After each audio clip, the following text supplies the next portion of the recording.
بسم الله الرحمن الرحيم تبارك الذي بيده الملك وهو على كل شيء قدير الذي خلق الموت والحياة ليبلوكم أيكم أحسن عملا وهو العزيز الغفور الذي خلق 7 سماوات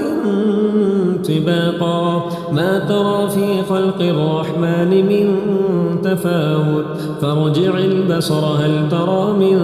فطور ثم ارجع البصر كرتين ينقلب إليك البصر خاسئا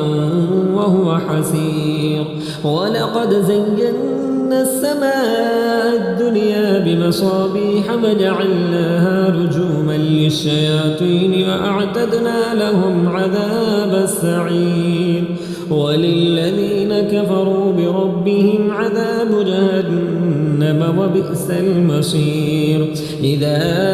ألقوا فيها سمعوا لها شيقا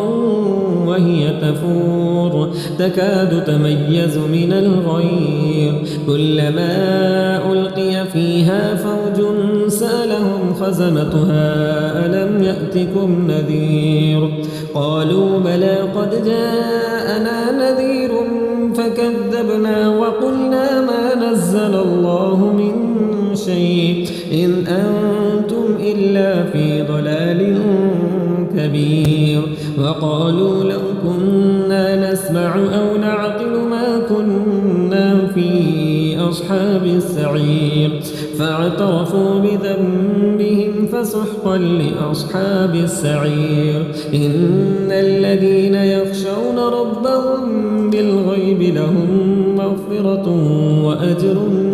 كبير وأسروا قولكم أو اجهروا به إنه عليم بذات الصدور ألا يعلم من خلق وهو اللطيف الخبير هو الذي جعل لكم الأرض ذلولا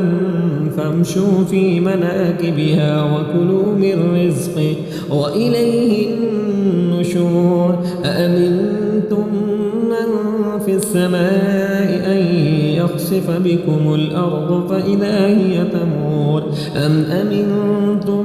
من في السماء أن يرسل عليكم حاصبا فستعلمون كيف نذير ولقد كذب الذين من قبلهم فكيف كان نكير أولم يروا إلى الطير فوقهم صافات ويقبضن ما يمسكهن إلا الرحمن إنه بكل شيء بصير أمن هذا الذي هو جند لكم ينصركم من دون الرحمن إن الكافرون إلا في غرور أمن هذا الذي يرزقكم إن أمسك رزقه بل لجوا في عتب ونفور أفمن يمشي مكبا على وجهه أهدى أمن يمشي سويا على صراط مستقيم قل هو الذي أنشأكم وجعل لكم السمع والأبصار والأفئدة قليلا